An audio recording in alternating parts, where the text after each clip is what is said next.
नमस्कार, श्री स्वामी समर्थ. स्वागत आहे तुमचे सर्वांचे माझ्या यूट्यूब चॅनलमध्ये. चला तर मग आजच्या नवीन व्हिडिओला आपण सुरुवात करूया. बघा ताईंनो, 11 जूनवार गुरुवार अतिशय महत्त्वाचा दिवस. अधिक महिन्यामध्ये काही दिवस खूप महत्त्वाचे असतात आणि अधिक महिना हा भगवान विष्णूंच्या अंमलाखाली आहे. त्यातल्या त्यात या 11 जूनला एकादशी आलेली आहे, त्याला आपण कमला एकादशी असं म्हणतो. या दिवसाचं अनन्यसाधारण महत्त्व आहे. या दिवशी अगदी पूर्ण अधिक महिन्याचं फळ तुम्ही एकाच दिवसाच्या सेवेमध्ये मिळवू शकता. हा दिवस अजिबात चुकवायचा नाही. तर बघा, गुरुवार असल्यामुळे तुम्हाला खूप शुभ दिवस आहे, कारण आपल्याला गुरूंची पण सेवा करायची आहे आणि भगवान विष्णूंची सेवा करायची आहे. आता एकादशी म्हटलं तर बरेच लोक व्रत करतात. आता तुम्हाला सांगते, काही ठिकाणी असं म्हटलं आहे की आपण जेव्हा अधिक महिन्याच्या 2 एकादशी आहेत, तर त्या 2 एकादशीला कुठलेही शिजवलेलं अन्न खात नाही, किंवा ते म्हणतात ना, गरम पदार्थ म्हणजे कुठलेच शिजवलेलं अन्न खायचं नाही. काही ठिकाणी हे नियम पाळले जातात. काही ठिकाणी असं आहे की फक्त फलाहार घेऊन, दूध पिऊन किंवा गाईपासून काढलेले असतं ते दूध, त्याच्यामुळे ते शुद्ध असतं आणि तेच फक्त घेऊन तुम्ही एकादशी धरली जाते आणि तो उपवास केला जातो. प्रत्येकजण यथाशक्ती उपवास करतो आणि खरं तर फक्त उपवास करून काहीही होत नाही. उपवास या शब्दामध्ये याचा अर्थ आहे उप आणि वास. उप म्हणजे परमेश्वर आणि वास करणं, म्हणजे परमेश्वराजवळ वास करणं. तर हे आपल्याला परमेश्वराजवळ राहणं म्हणजेच काय, की दिवसभर परमेश्वराचं मनन चिंतन करणं. फक्त कडकाचा उपवास केला म्हणजे कडक उपवास केला, काही खाल्लं नाही आणि लगेच परमेश्वर पावतो असं होत नाही. उपवास करून आपलं फक्त शरीर शुद्धीकरण होत असतं, पण आपण जे जे काही आपला जो आत्मा आहे तो शुद्ध करण्यासाठी किंवा शुद्ध होण्यासाठी आपल्याला खरंच सांगते, तुमचे कर्म आणि तुम्हाला देवधर्म, देवाचं नाम जप करणे महत्त्वाचं आहे. तर या दिवशी काय काय करू शकता? हा दिवस खूप महत्त्वाचा आहे, खूप मोठा आहे. कारण जसं 11 ते 15 हे दिवस महत्त्वाचे आहेत, म्हणजे 11 ते 15मध्ये जेवढी जमेल तेवढी सेवा तुम्हाला करायची आहे आणि सुरुवातच 11 तारीख म्हणजे एकादशीपासून होते. आता ज्यांना उपवास करणं शक्य होत नाही त्यांनी काय करायचं, तर ते लोक भगर खातात, खिचडी खातात. प्रत्येकजण यथाशक्ती या दिवशी आपण आपले व्रत करत असतो. तुम्हाला जसं जमेल तसे तुम्ही करू शकता. ज्यांना उपवास करणं शक्य होत नाही, नक्की त्यांनी दिवसभर मंत्र जप करावा.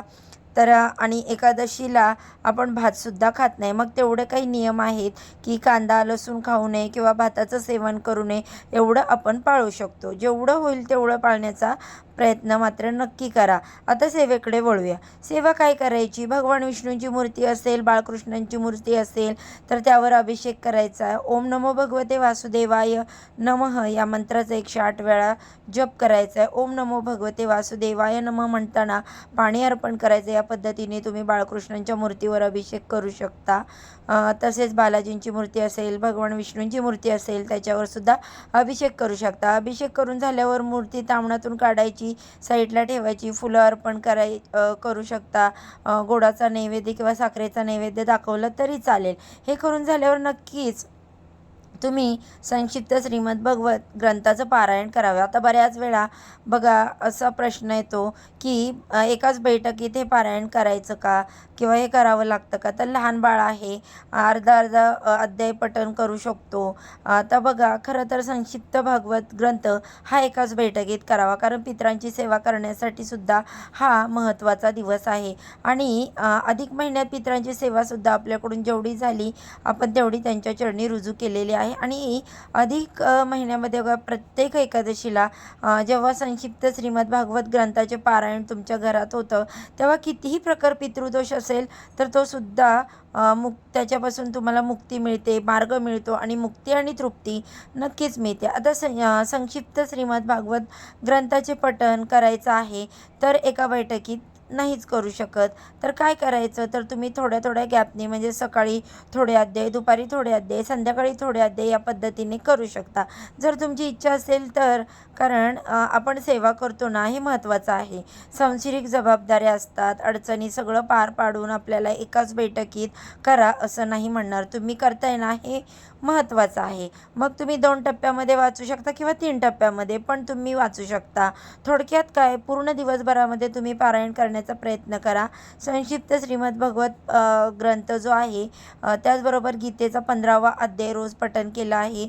नसेलही केला तरी पण गुरुवारी गीतेचा 15वा अध्याय पठण करायचं. गीतेचे 18 नावं तुम्हाला पठण करायची आहेत.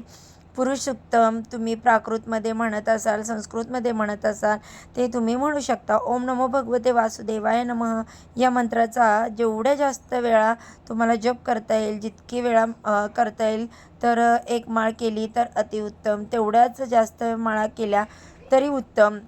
जेवढं करता येईल तेवढं करा. तर बघा, एकादशीला विष्णू याग करू शकतो. हां, होय, उत्तम दिवस आहे. तुम्ही विष्णूंला जी एकादशीला विष्णू याग करू शकता, ही सेवा आहे ती एकादशीला सत्यनारायण पण करू शकता. फक्त असं आहे, बाळकृष्णांना जो आपण शिराचा नैवेद्य दाखवतो ना, तो न दाखवता फक्त खडीसाखरेचा नैवेद्य दाखवायचा. म्हणजे खाली जे आपण वरुण देवता, कुलदेवता, गणपती बाप्पा यांना आपण साखरेच्या 3 वाट्या ठेवतो ना, त्याच पद्धतीने 4थी वाटी बाळकृष्णांना ठेवायची, बाकी काही नाही. एकादशीला तुम्ही 1 दिवसाचं सत्यनारायण करू शकता. एवढंच की नैवेद्य तुम्हाला शिऱ्याचा दाखवायचा नाही आहे. या सेवा तुम्हाला जेवढं जमेल तेवढा करण्याचा प्रयत्न करा.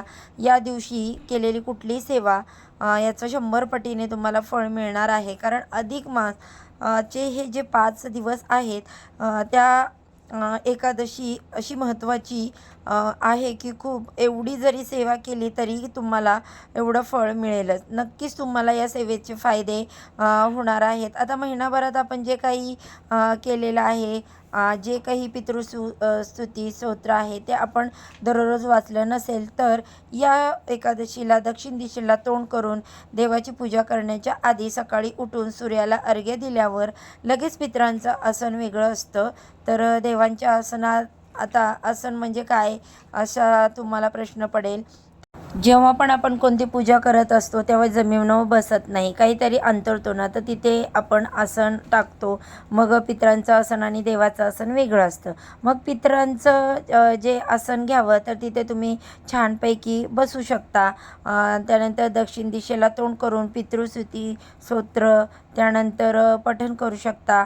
परत ते करून झाल्यानंतर आसन जागेवर ठेवायचं, हातपाय धुवायचे, नंतर तुम्ही पूजा करून घ्या. त्याचबरोबर पंचमहायज्ञ नाही जमलं तर एकादशीला तरी पंचमहायज्ञ करा. रोज तुम्हाला नाही जमलं तर पितरांची जास्तीत जास्त सेवा करा.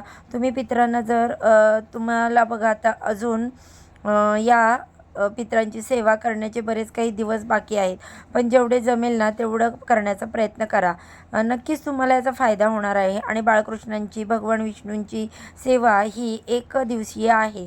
तुम्ही व्यंकटेश स्तोत्राचं पठण करू शकता एकादशीच्या रात्री, म्हणजेच गुरुवारची रात्री तुम्ही नक्कीच 1 दिवसाच्या म्हणजे 21 वेळा पठण करा. 21 वेळा व्यंकटेश स्तोत्राचं जर पठण केलं तर 1 मंडल होतं. तर तुमची इच्छा आहे रात्रीची सेवा म्हणजे माझी राहिलेली आहे येणार, तर तुम्ही आवर्जून करू शकता. पण दिवसभरातही तुम्ही व्यंकटेश स्तोत्राचं 21 वेळा पठण करू शकता. जसं 7-7-7 या पद्धतीने तुम्ही पठण करू शकता. तर 7-7-7 या पद्धतीने म्हणजे सकाळी 7, दुपारी 7 आणि संध्याकाळी 7 असं तुम्ही मग म्हणू शकता. पण ज्यांना रात्री 12ची सेवा करायची आहे त्यांनी 21 वेळा एकाच बैठकीत करायचं. ज्यांनी आवर्जून करावं. विष्णू सहस्त्रनाम, तुळशीचं अर्चन, एकही बघा तुळस असली तरी तुम्ही विष्णू सहस्त्रनामावली जी आहे ती यूट्यूबला लावून हळूहळू म्हणा. एक नाव घेतलं की ओम नमो भगवते वासुदेवाय नमः म्हणा किंवा ओम नमो नमः म्हणत तुळशीचं जे पत्र आहे ते विष्णूंना अर्पण करा. विष्णू सहस्त्रनाम येत नाही तर वाचायला तर काही तर ते खूप अवघड नाही बघा. आणि जरी नसेल येत आपण चुकतो, हे चुकणं खूप अवघड आहे. मग आपण काही हरकत नाही, मग काय करतो, ऐकतो. ऐकल्याने तुम्हाला त्याचे फायदे होणार आहेत. मग तुम्ही कुठल्या सुरात ऐकता हे पण महत्त्वाचं. फास्टमध्ये ऐकलं तर काय त्याचा फायदा देवाकडे बसून तुम्हाला सांगते. तुम्ही थोडंसं म्हणजे स्लो मोशनमधलं जरी तुम्ही विष्णू सहस्त्रनाम घेतलं आणि त्याचा थोडासा स्पीड जरी वाढवला तरी तुम्ही शांततेत ऐकू शकता. याचं तुम्ही मागून तुम्ही म्हणू शकता. थोडंफार चुकलं काही हरकत होत नाही. सगळं चुकलं तरी चालेल, पण तुम्ही शांत बसून ऐकलं आणि वाचण्याचा प्रयत्न केला तरीसुद्धा विष्णू सहस्त्रनामाचे खूप फायदे आहेत. तुम्ही रोज ऐकायला सुरुवात आणि म्हणायला तरी वाटत असेल बऱ्याच लोकांना संपूर्ण अधिक महिन्यामध्ये ऐकले. बघा थोडंफार तर पाठ पण आहे. म्हणजेच काय पाठ करायचं की पुढच्या ओळीमध्ये काय आहे ते ऐकून आपलं पाठ होतं आणि आपल्याला ते कळतं. एखादा शब्द जरी चुकला तरी घाबरायचं नाही, काही होत नाही. एकादशीचे अवचित्त साधून नक्कीच तुम्ही भगवान विष्णूंची जेवढी जास्त होईल तेवढी सेवा करा. तर बघा ताईंनो, जेवढी जास्त सेवा करा, कारण परत हे दिवस हे 30 महिन्यांनीच आणि याचं येणार आहे. कारण काय आहे, अधिक महिना असतो ना, तो थोडी जरी सेवा तुमच्याकडून घडली ना तरी ते चांगलं, तुम्हाला त्याचं पुण्यफळ मिळणार आहे. जास्तीत जास्त तुम्हाला त्याचं कर्मफळ मिळणार आहे. मग नक्कीच याचं औचित्य साधून जेवढं जमेल ना तेवढं. आता सगळ्यांना संक्षिप्त श्रीमद भागवत ग्रंथाचं पठण करणं शक्य होत नाही. मग तुम्ही व्यंकटेश स्तोत्राचं, विष्णू सहस्त्रनाम किंवा गीतेचा 15वा अध्याय पठण करू शकता. खरं सांगते, तुम्हाला गीतेचा 15वा अध्याय व गीतेचा अध्याय आणि पुरुष सुक्त आणि एक वेळा एक माळ ओम नमो भगवते वासुदेवाय नमः या सगळ्या सेवेला हार्डली 15 मिनटं लागतात. 24 तासांपैकी 15 मिनिट लागतात. आता स्पीड आहे म्हणून नाही म्हणत. बघा जर लागत असतील तर 4-5 मिनटांचं आहे हे. 4-5 मिनटांचं एक तर काहीतरी 7-8 मिनटांचं आहे. स्लो स्पीडमध्ये जर तुम्ही वाचलं तरी पण तुम्हाला 15 ते 17 मिनटं लागणार आहेत. बघा एक माळ ओम नमो भगवते वासुदेवाय नमः म्हणून विष्णू आणि विष्णू सहस्त्रनामाचं जरी तुम्ही पठण केलं तरीसुद्धा विष्णू सहस्त्रनाम तुम्हाला 18 ते 20 मिनिट लागणार आहेत.